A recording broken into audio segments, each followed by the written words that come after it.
Welcome back to the Henry Hudson Hour. I'm your host, Henry Hudson. In this episode, I'm joined by Jarvis Lampley for a great conversation you won't want to miss. Hey, Jarvis. Hello, Henry. How are you today? I am great. Just a beautiful Sunday around here in Huntsville. Just need some rain, though. Is it sunny there? It is really sunny. It is. Oh, wow. Just gorgeous weather. It's just a lot of gorgeous weather out here. Much of anything. The opposite of Austin. It's so stormy. It's overcast. It's like sprinkling outside right now. It stormed all morning. It's supposed to storm all afternoon, which I love. Cities.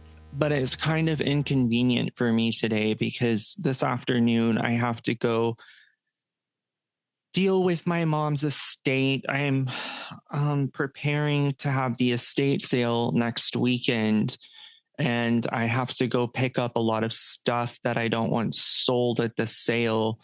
So I'm not looking forward to doing that in the pouring rain, but I guess I have to. You're going to take care of business. Going to make sure that's taken care of regardless. Yeah, for sure. And today's episode will probably be a quick episode because I also have to go see my friend George to get my hair cut, who will probably introduce on the podcast at some point, but he's very interesting, man. So let's talk about like what's been going on with you. How have you been? Life has been good. I've been having to work has been really busy this week. Just been taking care of that end. And as far as my social life right now is it's pretty good. As far as the just going out and doing my jogs, just seeing what's going on around in Huntsville, pretty much. Lots of things to really do. And do you jog when you jog? Do you jog like outside, like in your neighborhood, or do you like the treadmill at the gym? I do a combination of both. I'll usually go to the gym and do my cardio, and then I will go and I'll go jog outside. It just depends on the weather. It really just depends on the weather conditions. Like, it's gorgeous weather today, and I can just be outside, on the trail. I usually go to the Indian Creek Trail, which is in Madison. It's not really too far from where I live, but it's a very beautiful trail. I think I've shown you. I mean, I have shown you quite a few pictures, but if it's not one of those days where I want to just go jogging at the trail, I'll just go to the gym, go to my home gym, put in fitness into my cardio, into my treadmill.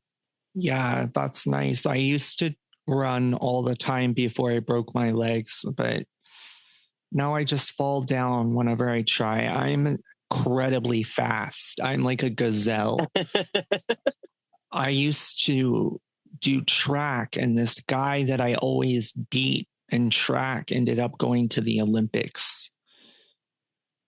So yeah, that's how fast I am. I'm insanely fast. I don't know how or why, but whenever I run, I feel like I'm flying.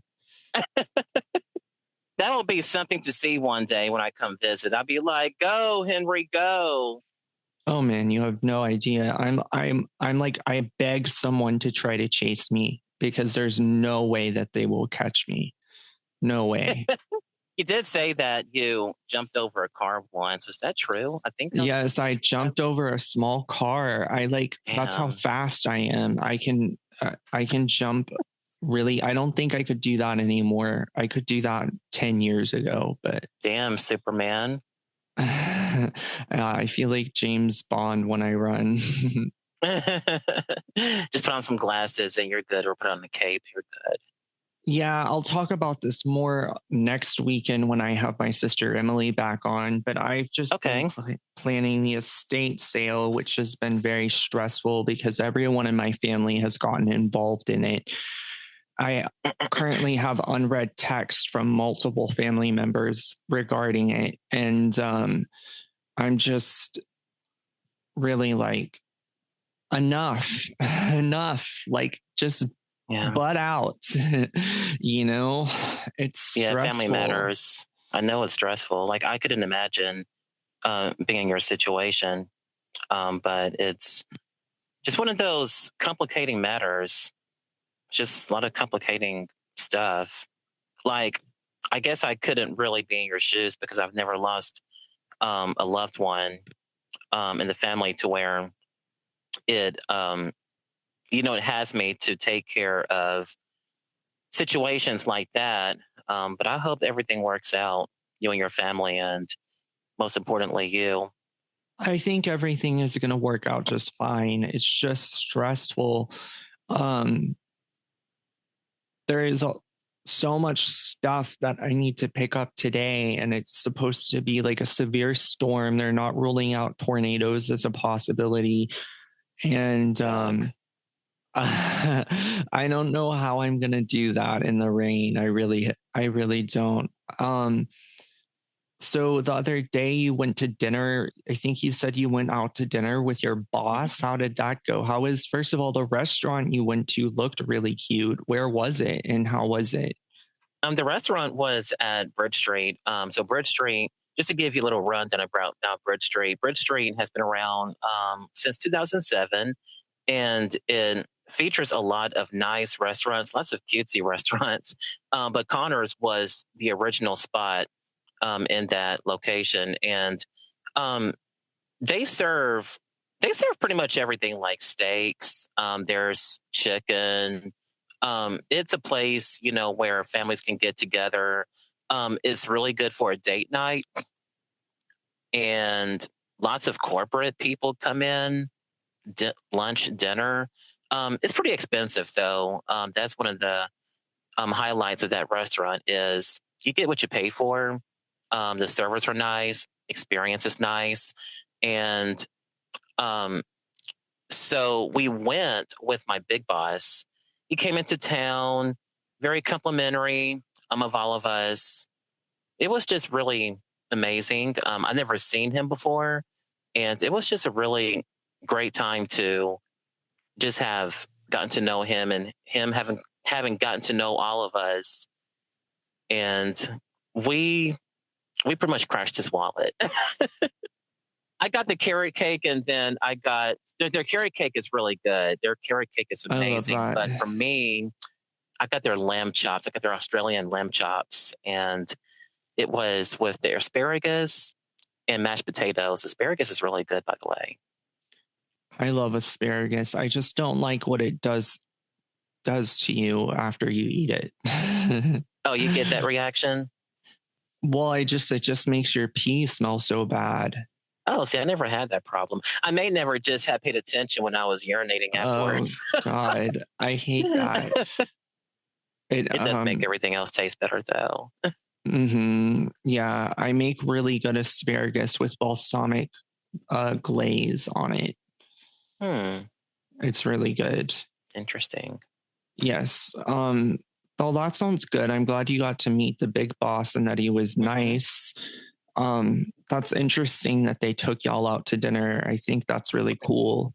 Um, and like, so was it just like a team building thing or something? Like, Yeah, it was a team. It was him just getting to know us.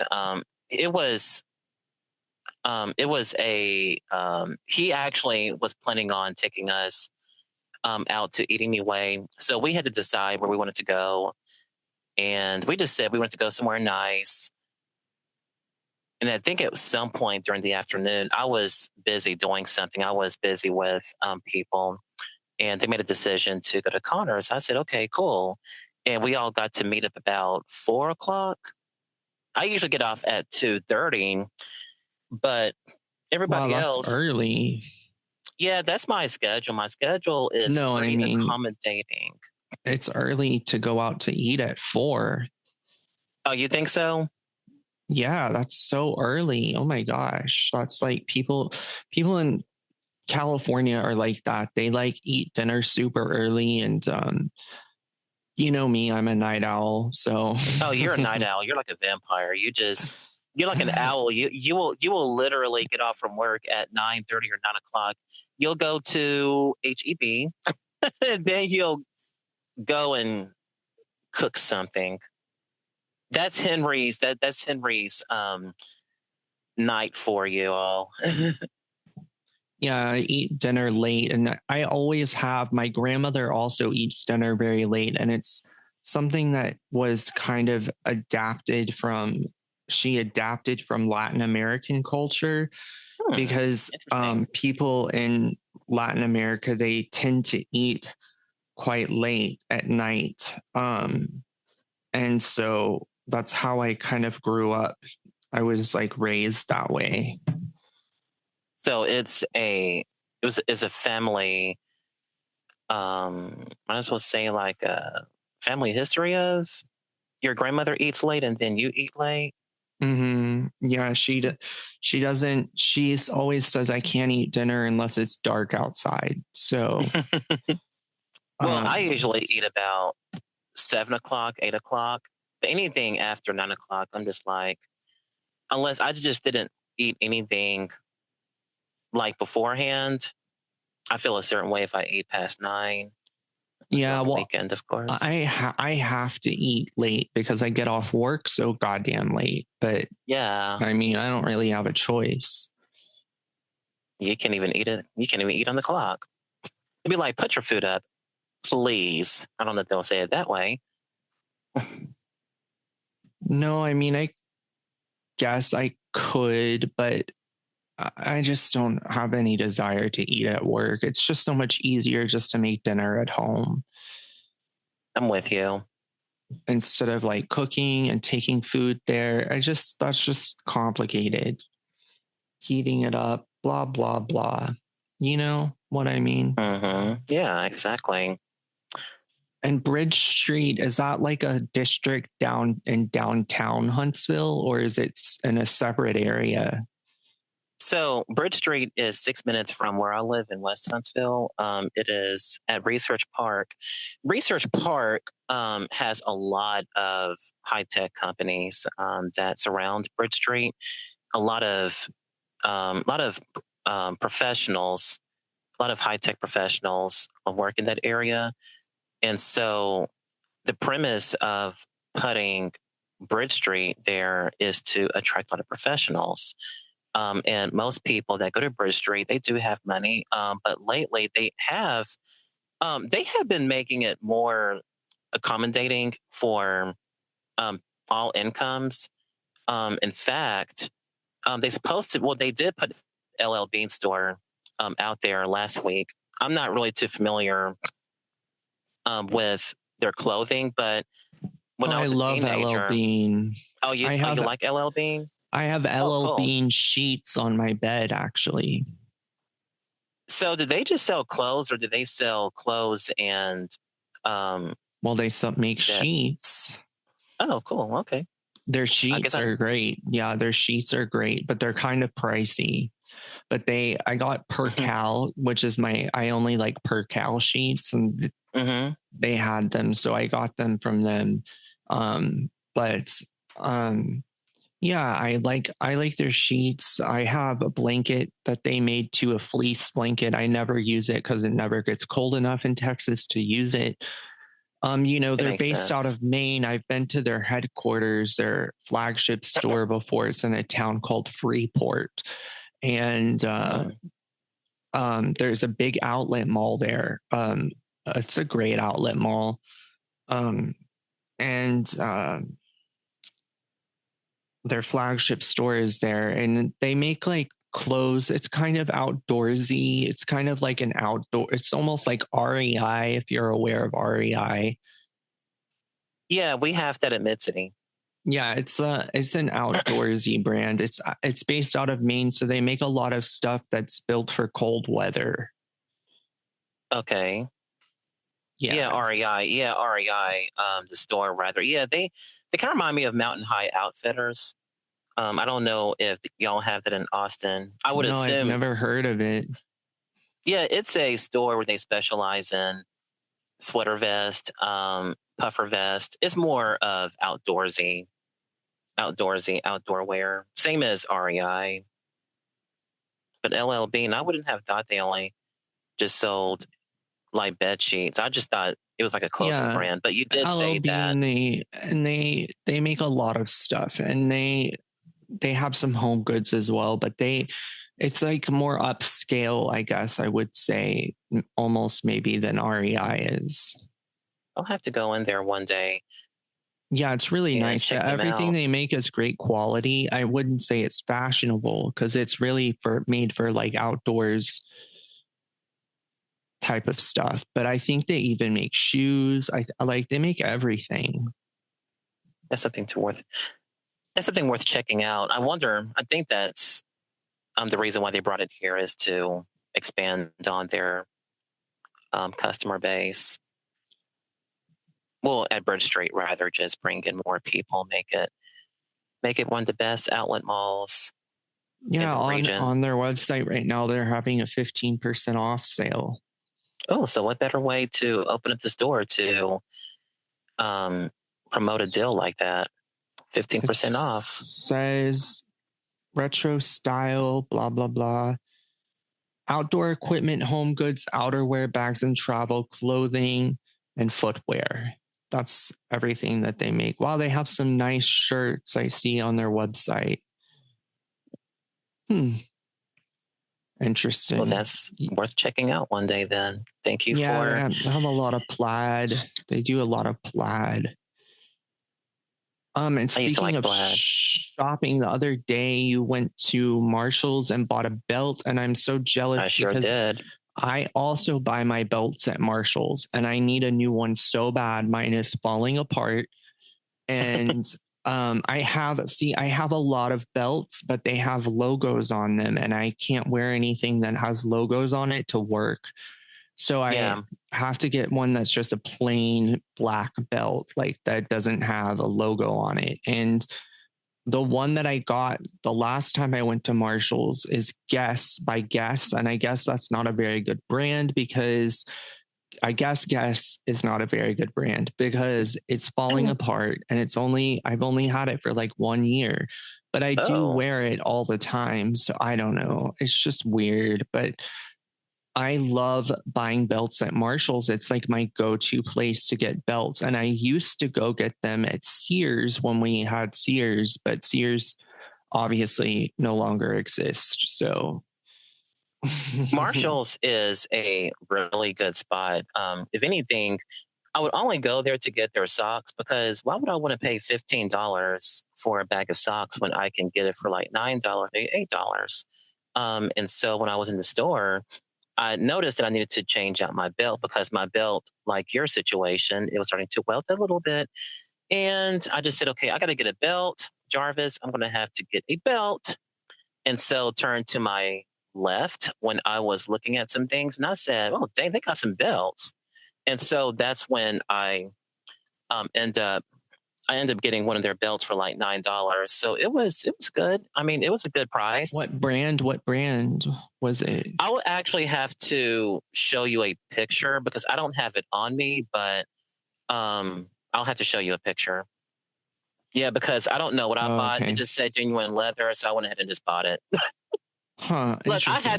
I had to get a belt. Like Yeah, me it was getting to too. that I'm in point. the same situation and I've been so busy between work and school and the estate. I just haven't had time at all. Like every day I'm like, damn, I want to go to Marshall's and I don't have time to make it, but I'm scared to go. Well, I need more shoes anyway, but and Yeah.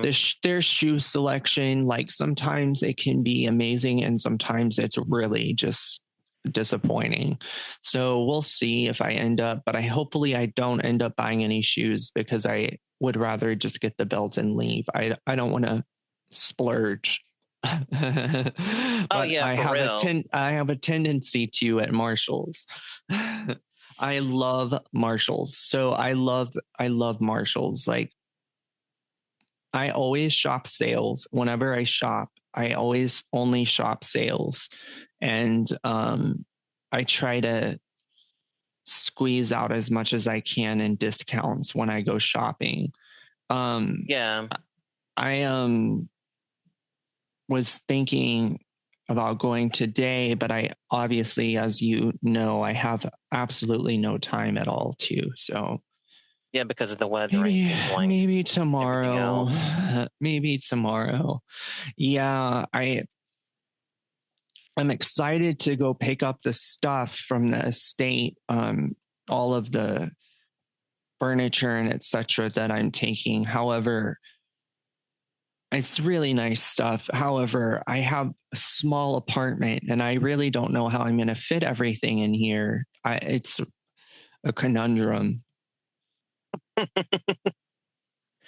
Well, yeah, you got to take care of, you got to get what you need, you know?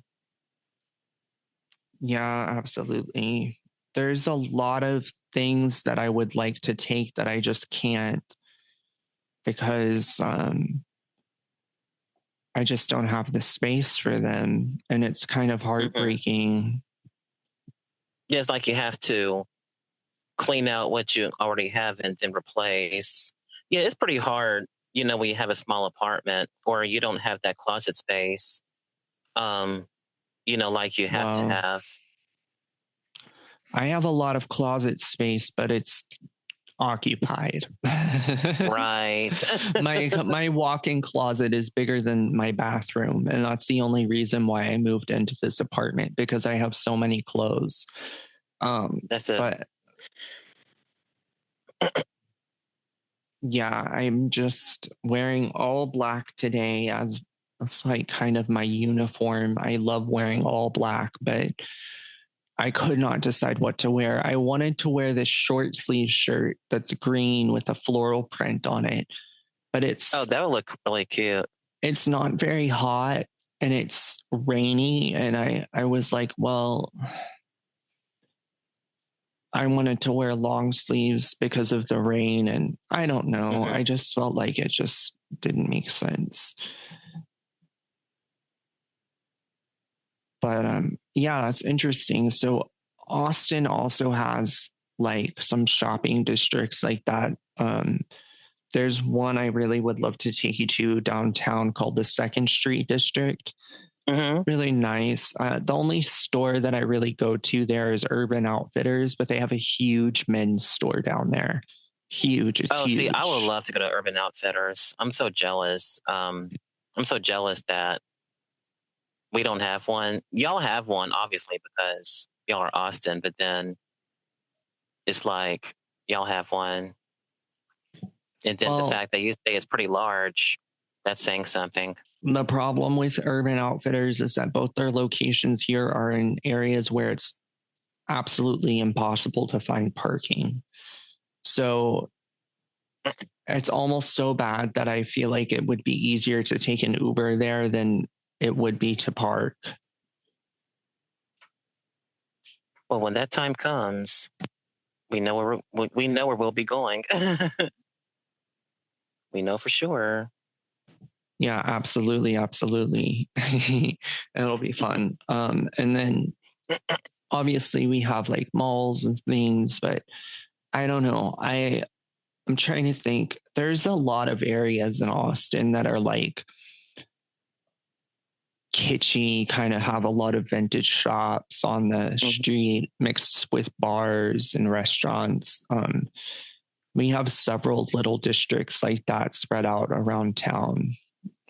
See, I like that. I like that kind of environment, just having the vintage shops, just places where it is, it's not, trendy. It's just vintage. It's, you can dress your own way. I mean, I like dressing. I like dressing vintage most times. I mean, there are a couple of times that 1 or 2 days out of the week I'll, look not really too trendy, but you know, I'll wear something, just because. But then it's rest of the time I'll dress however I want to, and that Yeah, it's just my part of my personality.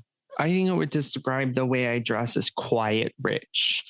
And like for example, right now I'm just wearing all black, but I have on a rag and bone shirt and Joe's Hmm. jeans. They're straight leg pants. They're actually not denim. They're just regular old cotton. Um, they're very, very comfortable. I love them. I wear them all the time because my Yeah. bell bottoms unfortunately fell apart and I have to find new Oh, ones. It's so hard, Jarvis, to find men's bell bottoms. I don't know why. It's just so hard to find good ones. if you go to Adam Retro, they have some really good flares, some wide flares at that, because I did buy a couple of them. It lasted me for a while. Well, only reason why it tore up on me was because I wore them to work, and my job title requires. So there's not really a dress code policy for us. But when we have to work, we do a lot of physical work. You know, we have to walk a lot. Of bell bottoms on the website that you told me to go to, and they're not too Hmm. expensive. So I definitely will order some in a couple weeks. Yeah, just go on to Adam Retro website. I'm there They right still have them now. for like 50 and 60 some dollars, but it's you won't regret it. Like, they have all these different styles. I can't say about the other websites that carry those, because the way that people make flares now is you have a boot cut style. A lot of younger people, they do what is called a stacked flare, which is opposite from what a traditional flare is. It pretty much just sticks to the shoe, which I really don't care for, because I just don't really like that look. It kind of reminds me of more of a boot cut style than it is a flare cut. And Yeah, the yeah, only you thing that's annoying on their website is that the only black ones I see are corduroy, and I already have that. already got the I'm looking, corduroy. I'm looking for denim. Oh, here we go, indigo denim. Here we go, black. I found some. Cool. $6. Perfect. Oh, they're sold out of my size right now. Of course. Because you're what, a 32? No, my waist is 30. If you actually get into what website you're on? Atom retro, but I don't know Okay. what my length is because I have 30 waist 32 length. Um, well, you could probably get away with wearing a 31 if they have a 31, but so from my experience, I had to get so okay, I traditionally wear a size 36 in jeans. But I have to go up a size to a 38, because if I go into a 36, then the chances of me really pulling off a good pair of jeans is not going to be good. So I have to get a size 38. Now, those jeans are stretch. Most of their jeans are stretch. So if you were to get them, then you won't have an issue. You won't have an issue wearing them. I'll just have to figure out what length my legs are later. Yeah, the lengths are go from a 30 to a 32. But you're I can't also remember. my height. I can never remember. Like I'm nearly 6'1", so I don't know. You can get away with just wearing a 32, because most people, if they're 6 foot or 6'1" or 6'2", they can get into a 32. Because I mean, you don't want to get into a 30 and then it's not going to look right. I think those 2 inches make a difference Yeah, in for sure. where your cuff is on your Well, jean. I will put that on my agenda. I will order them soon. Anyways, let's get to news. So, you wanted to talk Yes. about the Strait of Hormuz remaining closed after ceasefire talks. Trump negotiated, or he tried to negotiate with Iranian officials about reopening the Strait of Hormuz, and this has a lot to do with the whole ceasefire thing. He wanted to make a whole two-way ceasefire um, between us and between Iran. So there was news at first that the that the ceasefire was accomplished, that it was a two-way ceasefire, or that's actually what he said. He was the one that said that the two-way ceasefire was intact, and then 1 hour later, Iran had launched a missile into Tel Aviv, if I'm not mistaken. So 2 days or 1 or 2 days after Trump had negotiated with Iran, quote unquote, negotiated, because we all know he lies a lot. It was reported that it was a ceasefire agreement. However, it's not reopening the Strait of Hormuz. It's not reopening. It's not letting the shipping containers and the oil containers from going into that area, because the importance of that is to, get everything, out to countries, going, make sure that the oil is getting supplied, to every region, including us. And oil prices have been skyrocketing because of the fact that they have closed off the Strait of Hormuz. So Right. when you Which is have so higher oil crazy. prices, Like it's insane to me that just this one little place closes and it impacts the entire world so severely. I think that's a little outrageous, but the Strait of Hormuz crossings on April 5th were only 9. Seven mhm, tankers and one dry bulk, whatever that means. I don't know what dry bulk is, but that's like nothing compared to before the war when there were over 100 crossings per day. Now there's mm, about 9 or 10 per day. that is economically disastrous. A lot of people, a lot of countries depend on goods, coming from other countries. Like, I mean, if it's going to last as long as it is, it's going to damage, it's going to be a global economic catastrophe. It's not only going to affect the United States, where we have to get some of these commodities from countries that are outside of that region. We have to rely on oil coming from that area too. Like, they were saying at first that the oil prices were going to shoot to $200 a barrel. Well, look, I don't know exactly what that would look like, what our gas prices will look like if it were to shoot up to that much. But I'm going to just really be conservative on this one and say I don't expect oil prices to shoot up that high. I think maybe it may shoot up to like $110, if that, but they're going to have to. I don't know. I really just don't know how this whole thing is going to play out, because people are now sick. People are just now sick of paying $4 for a gallon of gas. And right now, where I'm living at is $4. It's around $4 a gallon. Some places are paying $6 a gallon. Right. I think in But the California, it might people. even be more than that. And it's around $4 here too, which is so stupid because Texas produces so much oil on its own. I don't know why I can't just use Texas oil and pay Texas process. Pay that $3.50 a gallon, $3.25 a gallon versus $4 a gallon. That makes a huge difference. I had to fill up my car yesterday, and mind I you, have to today and I'm dreading it.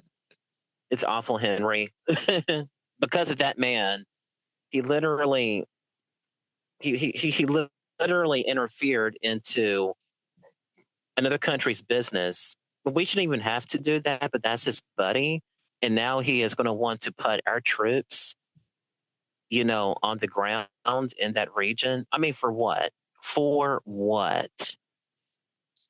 Right. And I'm just going to jump around here since this next article is related to our discussion about the Strait of Hormuz, but it's says no deal. Vance and Iranians failed to reach an agreement after a marathon session. Vance said the Iranians refused to give assurances that they would not seek or obtain or develop a nuclear weapon, which is like, duh, of course. And um, from what I've read personally, I've read that none of the things that Israel and the United States have done so far is really going to impact whether or not Iran can produce a nuclear weapon in the future, because they can overcome all the infrastructure issues that we have caused so far. They can just rebuild. So this whole thing is so pointless. It's But sad. of course, Vice President J.D. Vance and other top Trump administration officials are heading home empty-handed. They had negotiations with Iran and Pakistan this weekend and failed to produce a breakthrough that would definitively end the war, which is entering its 7th week. You know how embarrassing that is? It is You know how embarrassing very, that is very embarrassing. when a leader of the so-called free world go into another country to settle negotiations because the other guy couldn't do it. Well, the other guy was lying about the whole thing, probably lied about, the whole negotiations. So then for a vice president to go into the country and there was no kind of deal made out, there was no kind of negotiations, no kind of, yeah, we'll go ahead and take care of this matter. Just walked away empty handed. It's like he showed up, and I told you this last night. It's all performative. It's all performative. And I bet that Iran was going to say no anyway because Trump talks a lot. He talks so much, and he says a lot of he says a lot of things to piss people off that I would not be surprised if they're just going to keep saying no until they get what they want. So they're going to play a game with him so that he can cave. I think that's what Iran wants. I think Iran wants Trump to cave into their demands. I'm thinking that's how it's going to work out because, see, Trump acts like, oh, he's this, king of the world. He can do whatever he wants. He can say whatever he wants. But at the end of the day, this guy literally interjected into another country's matter when it should not have to have been that way. And yeah, if he wants to play that whole game, then Iran's going to play with him. But unfortunately, it's going to do a lot of damage to us economically. But that's what Iran wants. Iran wants us to suffer economically. It's not so much of, yeah, let's attack the United States. They want to destroy us economically. Right. Times are already so tough. So Democratic Senator John Fetterman said Wednesday he again will vote against a war powers resolution to halt U.S. strikes on Iran. After Senate Minority Leader Chuck Schumer said earlier in the day that the upper chamber will vote on the resolution next week, Fetterman, a staunch supporter of Israel, said on Fox News' Hannity that he will vote no on the measure. This is crazy. I mean, why? I just don't understand. Senators Tim Kaine, Cory Booker, and Chris Murphy backed separate war powers resolutions last month to halt military actions against Iran without congressional authorization, but all three failed, with Fetterman being the lone Democrat to vote against the measures. So the war powers of 1973 was designed to put a check on a president's power to do these things. So, so it's almost like he gets into the Senate, or he was elected to uphold the Constitution. But yet, this is Fetterman we're talking about, by the way. He was elected by the people of Pennsylvania to uphold the Constitution, and yet he does the opposite. He's doing what Republicans are doing. Like, he's just as slimy as they are. This is a guy who chased a guy down the street with a gun And this was when he was running for, I think he was a mayor at the time. He was mayor at the time, and this was before he ran for Senate. But he's just a slimy person. I never really put much trust into Fetterman. Unfortunately, the people of Pennsylvania, they just couldn't really see through his BS. In fact, I think Connor Lamb was running against him, and it's just unfortunate that this is who they had ended up with. They had ended up with a person who just don't really have any morals. Like the guy dresses in a sweat hoodie to work every single day. Like, what person does that? Like, what professional dresses in a hoodie unless they're going to perform in a concert? Like, be Justin Bieber.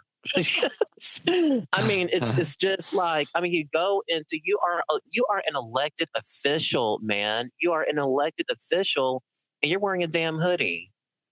And you're wearing a That's shorts and hoodie interesting. and sneakers. I know You're people not. said, made comments about that regarding Zelensky from Ukraine and how he dresses, because he dresses very casually. He doesn't wear suits. So I think there's two sides to every coin, but because we love Zelensky, but he really wants to show that he's like a man of the people.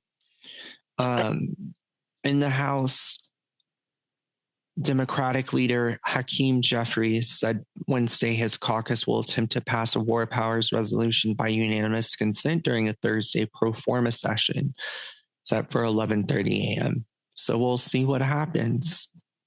Hopefully We they're shall see what happens. able to get it through. They do have one Republican on their side, Senator Rand Paul. But without Fetterman's vote, I don't know that they're really going to be able to get anything done. Yeah, Fetterman has been a huge disappointment. He's almost like the Kristen Cinema. You know, Kristen Cinema from Arizona, the one Well, of course, I go to ASU. she's well, okay. Didn't know that she went to ASU, but he reminds me a lot I think about her. I think she did, if I'm not mistaken. I'm not 100% sure though. I look at her educational background. Yeah, he just reminds me a lot about Kristen. So he reminds me so much of her because it was things that she was doing. Like she wasn't really a Democrat. She was doing things to help out Republicans, and people, they will run as a Democrat or a Republican. They will do it in name only. Really they're not really who they say they are. And that's just what I see out of Fetterman, because Fetterman he has voted with Republicans probably more times than Democrats. And he's been on Fox News quite a lot. I know that Democrats, they go on Fox News and they want to make their case because, I mean, it's just like um, Pete Buttigieg, he's the same way, but he's no John Fetterman. He's not a slimy and corrupt person. He is going on there to debunk GOP talking points. And if you have a good enough Democrat that can do that, then hey, why not? I mean, why change what's working? But only difference with Fetterman is that he's doing it to help out Republicans. And I just think he really needs to just be primaried at this point. And there are indications that he will be primaried. He needs to be elected. He needs to be voted out. He's not doing Democrats any favors, and he is not doing his constituents any favors. He's not doing the job that his constituents voted him to do. And oh, by the way, he's trailing in the polls. He's trailing against people that are wanting to take his spot. So there's a really good chance he will get voted out pretty soon. Just keep it up, Fetterman. Just keep up with your shenanigans, Right. because And Pennsylvanians Democrats are not going to be standing for this crap. They're not going to be standing with people like Trump that are just going to do what they want to do. I mean, we got checks and balances in this country. Like, what is he doing? Like, what is Fetterman even doing? Right. And let's talk about the midterms. So Republicans won a Georgia race. I think it was for Marjorie Taylor Greene's Hmm. old seat, a special election.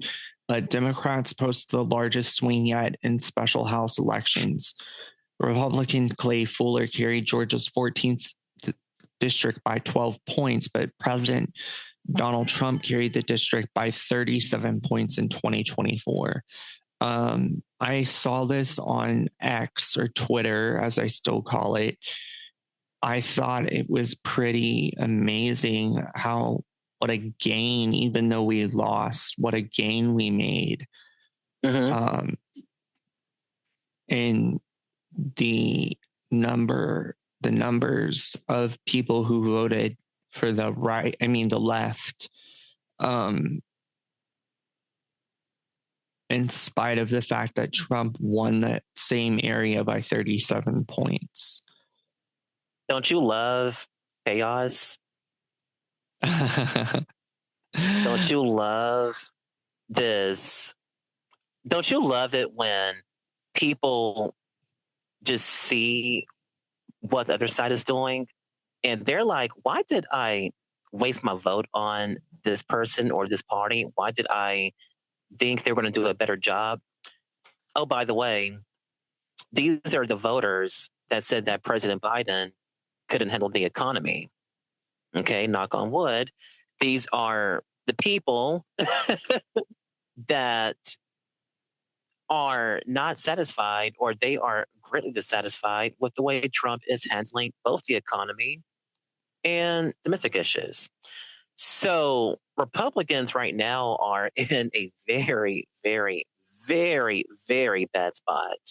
I'm talking about this has happened since middle of last year, and this is all coming on the heels of right. And when Trump. even in Texas, there was it's happened in Texas with multiple elections where Democrats have won districts Mhm. that were carried by Trump in these special elections. I think that they're screwed. I think that we're going to win the midterms in a landslide. I even go this far. I think Tallarico. I have a really good feeling Tallarico's going to win that. I'm going to hold myself to it too. Some people Well, I don't are. know about that, but we'll see. I think it'll be close, but we'll see. Some people are. They're craving for change. And some people are not fond of change. I don't like change a lot. It just depends on if it's good change, if it's bad change. Some right now, especially younger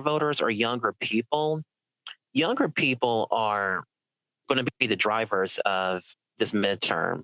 And the reason why I say that is because a lot of young people, Gen Z, you can also include as millennials because, hey, don't leave us out yet. We haven't left the station yet.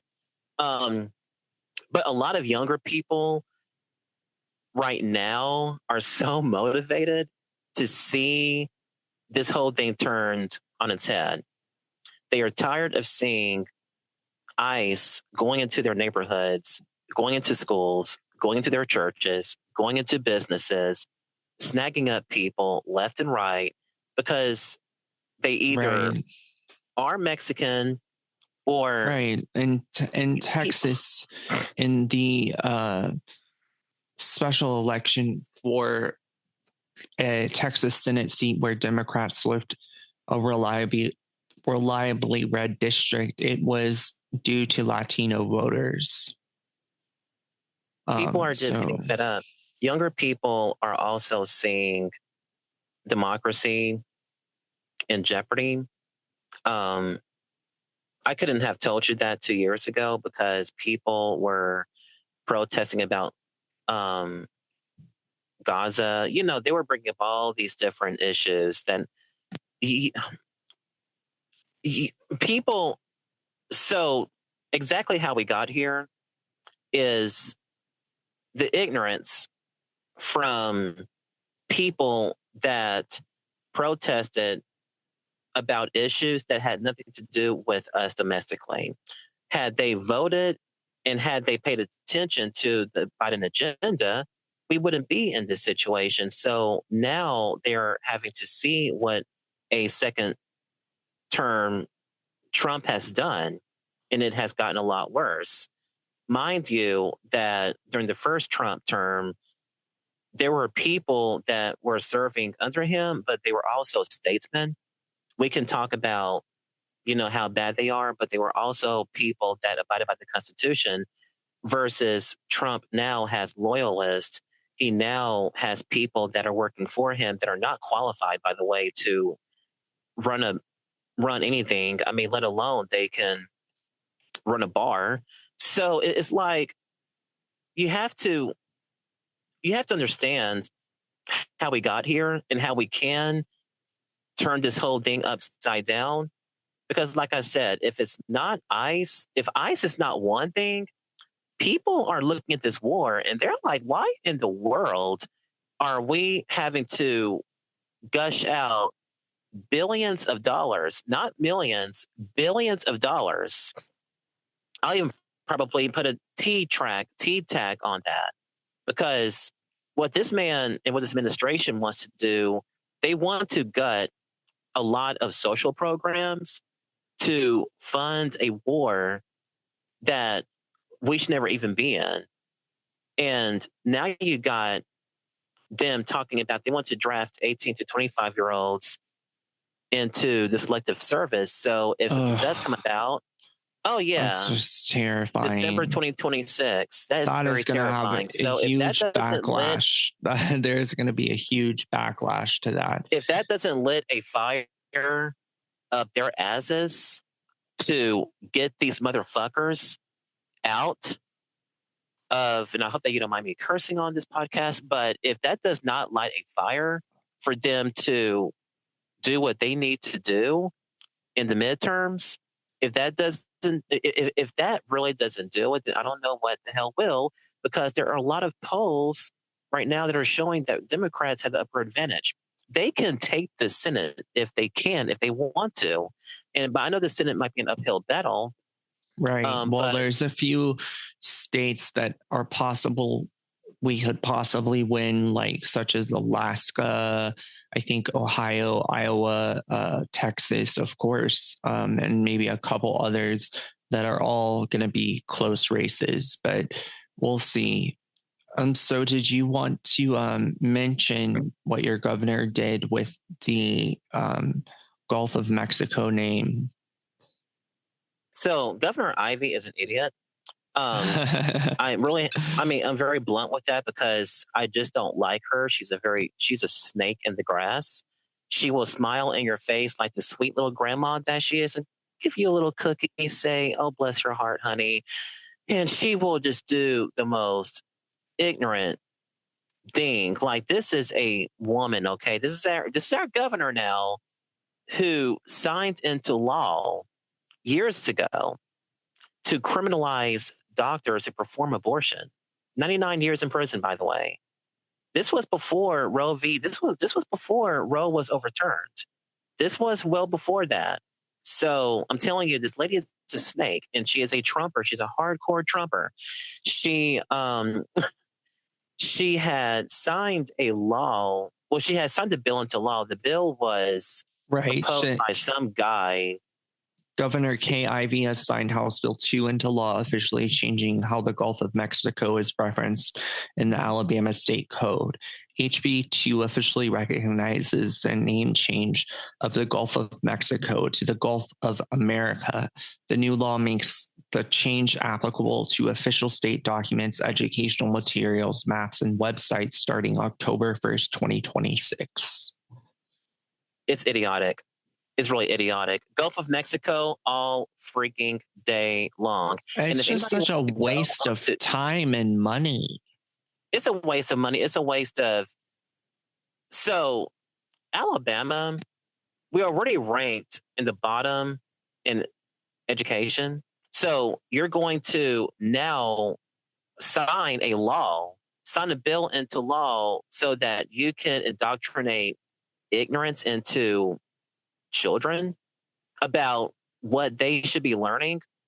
Like, so you're going to take the Gulf of Mexico, we're going to change it to the Gulf of America that was implemented by Trump.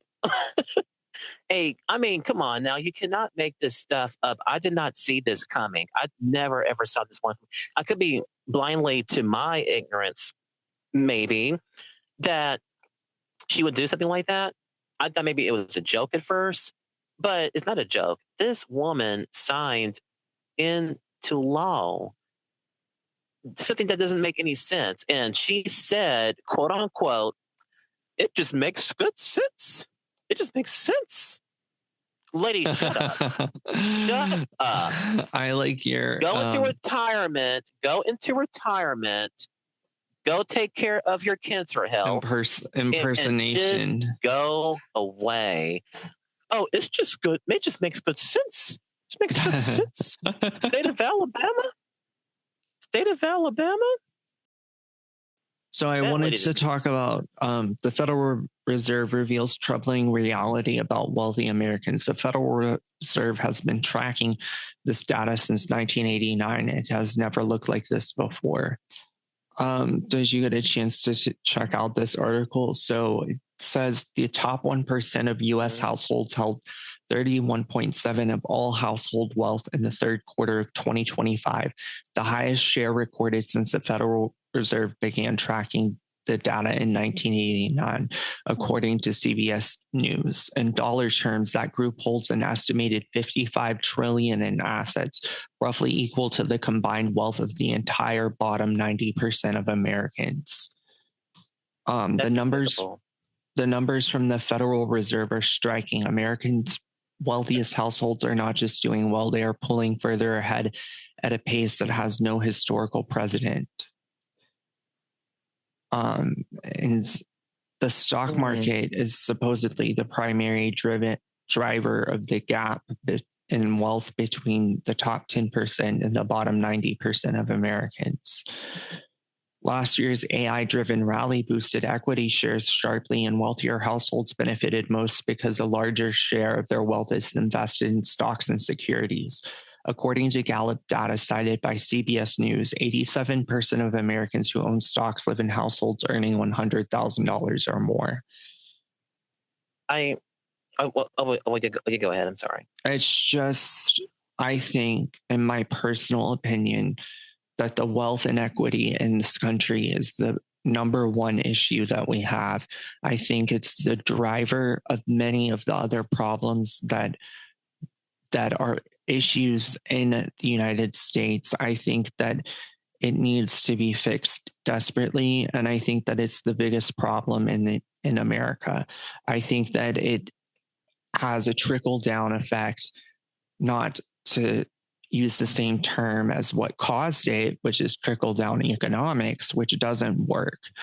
But obviously, because this data shows clearly it's not worked, and it's not working.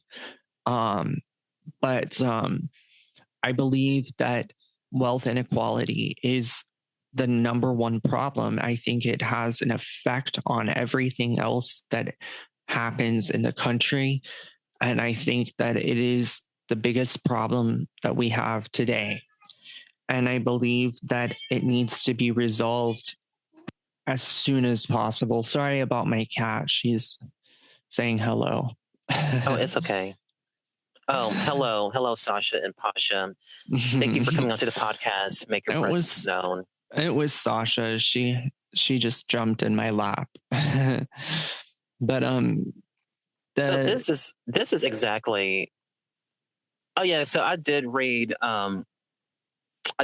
into that article, and Henry, I'm not surprised. I'm not surprised by any of that.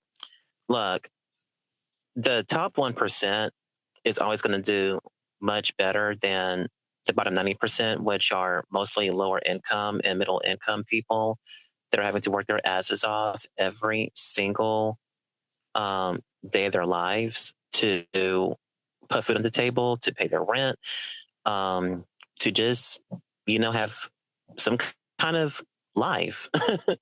And the fact that, they are owning stocks and they're tapping into the companies, trying to buy as much stock as they want so that it can widen their pockets over time. And then you got um, the men in the White House that wants to give them more tax cuts, you know, um, that big, beautiful bill that he was parading around when they had voted in favor to gut programs like Medicaid in the next 10 years and other um, programs that are designed to help lower income. This is exactly why this country will never get to the promised land as far as um, trying to is to is to shorten that wealth gap because like I said, the wealthier people, they're doing a lot better. 1%, the top 1% Right, and is doing a lot better. they're Bottom not paying their 90%, fair share. The big beautiful bill that you exactly. referenced is increasing debt at an exponential rate. It's increasing our debt. And the problem is that we cannot pay our debt unless we tax the rich um, fairly. So And it's never going to, when a single percentage of households controls more wealth than the bottom 90% combined, the economy starts to function differently. Growth becomes dependent on a narrow group of asset owners rather than broad based consumer activity. That creates a fragile foundation. If wealthy households pull back spending, whether from a market correction, a loss of confidence, or a shift in sentiment, the ripple effects can move through the economy quickly. There's no cushion from the broad middle to absorb the shock. well, all I got to say is people are going to get fed up. A lot of younger people are, and you know what? This is one of those reasons why I am more confident in Gen Z. And I know that, look, Sean, we can talk about Gen Z all day about they got some poor communication skills. I'm not really trying to start a um, topic on that part. We can talk about them all day, but at the end of the day, they are seeing what is going on. They are having to work their tails off. They're having to work their tails off every single day to try to um, live some kind of life. I mean, it's already bad when rent is high. Adding to the car, gotta pay gotta pay car notes, gotta pay the insurance, and they're not getting paid a lot. Like there are states that have passed wage increases, wage hikes, but you got to go to the right states. For you got to go to California, for example, to get. If I'm not mistaken, I think they're paying people $17, $18 an hour starting. But you go into places like Right. Alabama, where Alabama is still acknowledging a national minimum wage that has not been tapped into since President George W. Bush was in office. Like this is some really startling stuff.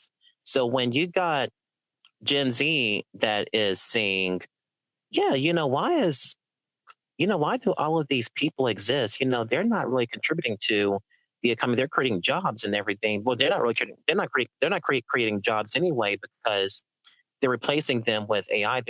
They are replacing a lot of them with AI. But where I'm trying to get to is that they are seeing this whole corruption going on with the system itself. Nobody is benefiting from working anymore unless they're working for a good company that acknowledges the wage increases, that is acknowledging the benefits, and that's the bonuses and all that, paid family leave, whatever. They're not acknowledging that. They're looking at other companies. They're looking at these CEOs, and we have had conversations about this. They're looking looking at these CEOs and they're like, okay, well, they're making a lot of money and they're replacing a lot of humans with robots and they keep getting richer. They keep getting richer. And now, it's to a point now that, um, these people are owning stocks. I mean, look, they can, they can control anything. They can control anything. There is really just no way. There is absolutely no way that America is going to get ahead if we did not make these changes from the top. It doesn't start from the bottom, it starts at the top. It starts where Reagan once said that the the best does good, the economy does good when the well off does good. That's not the case. That's never been the case. That's the reason why Right. America It has been in starts this with situation now for the last 45 years. small business owners and people in the middle class. That's how the economy does well. And in these midterm elections, I think, like Bill Clinton said, it's the economy stupid. And I think that's going to be the biggest driver in Democrats winning the midterms because it's just outrageous. And I wanted to just mention how US housing is experiencing a historic reversion to the mean. In other words, the formerly sizzling metros have gone cold and the unsexy plotters are back in vogue. That point comes through vividly in the new market snapshot just released by the highly influential American Enterprise Institute Housing Center. Their data shows that housing prices in the Sun Belt are collapsing while they're soaring in the Rust Belt, which is shocking. From Cape Coral to Kansas City, America's housing market is undergoing a historic reversion to the mean, and the data could be more but striking. in the Rust Belt states, well, I think that in a way, this is kind of a good thing. Because it shows that prices are going back to what they're really worth, what things are really worth. They're not, for example, in Austin, prices during the pandemic were so overinflated. You know what I mean? Way more than what the property was actually worth. That's where greed comes in. That's where, and I think we've had this discussion before about what's that topic we were talking about? I'm trying to refresh my memory. It's people that are buying up they're buying up property. That's right. They're buying up property and they are increasing the value of the property. So, and Jarvis, you and I, we're both weather nerds. I wanted to mention lastly that a super El Nino may be on the way, and here's how it will impact our summer's weather. So I love El Nino because El Nino makes it very, very rainy in Austin. And first of all, we desperately need the rain, but I also love the rain. The odds of a super El Nino have grown since the option was first floated by weather models last month. The El Nino pattern is now favored to emerge over the early summer between May and July before growing stronger into the winter months. By the end of the year, the Climate Prediction Center says there's about a 50% chance it could develop into a strong or very strong El Nino, with odds split pretty equally between the two. So I've also read through the Weather Channel that they're predicting it's going to be the strongest El Nino that we've experienced in 140 years. Yeah, so I'll give you just 1 minute. Give me 1 minute. Okay. Hey, can you hear me? Hey, yes. Henry? Okay, can you hear me? Yeah. Yeah. Okay, microphone good. It sounds okay. It sounds okay. Okay, it's just my microphone was just it keeps going out on me. I just have to charge this thing. Okay, let me know if you can. Let me know if you can't get what I'm saying, and I'll make sure to charge these two up. But yeah. Um. So yeah, so yeah, you're right about the El Nino. So it's opposite. We're getting all of these. We're getting all of this record heat where we are. El Nino is impacting you all with the severe weather, with the rain. Over here, it's been high and dry. So my takeaway from that part, okay, just wanted to make sure. Okay, so my takeaway from the El Nino for the summer is they're saying the summer's going to be a wet pattern around here. I'm not ruling out May and June being our wettest 2 months. That's something we usually experience in March and April, with it being severe weather, with us having that activity going on. So we're in a dry spell. We have a moderate drought. We just need a lot of rain. So the Super El Nino that they're saying is going to impact a lot of people, mostly in the south, and they're also saying up north and in the central plains. I don't know about the west coast, but I know around in this area, Right. Well, it makes the southern tier cooler and wetter, while it causes drought in the Midwest and warmer conditions throughout the northern tier in Canada, all the way up as well into Alaska. So I am excited about it because Austin is 24 inches. We have a 24-inch rain deficit here. So I am like, bring on the rain. We need 2 feet of rain to end the drought that we're in. Well, our precipitation, we get 68 inches of rain a year. I think we're pretty far from that. Like, we haven't had a good soaker since January. The last time we had a rain, we had those severe storms that came through 2 weeks ago. It was really barely any severe weather around here.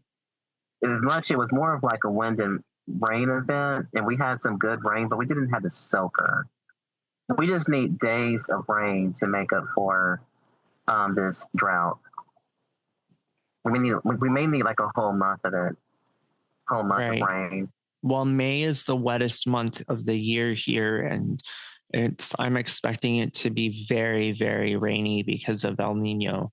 So I think that for us, it's looking pretty good, but I hope that the drought in Alabama is also resolved, and I believe that it will be because of El Nino. I think that your rain is coming. It just hasn't started to impact you yet.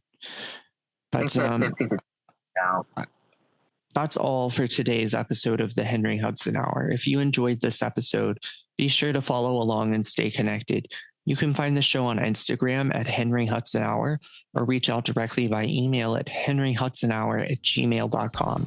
I'd love to hear your thoughts, feedback, or ideas for future episodes. Music in today's episode was done by John Bartman. Next week, we'll be joined by Emily Claypool. Thanks for listening, and I'll see you next time. Thank you so much, Jarvis. And I'm sorry about the audio issues that you had. It's okay. Good days are coming. I always enjoy your podcast and you having me on, and have your listeners to listen to my perspective on things, and do it again next time. I'm always happy to be here. Yes, absolutely. We'll have you back soon. Have a great day. I have to go get my hair cut now. You too. You enjoy your day. All right. Bye-bye. Bye-bye.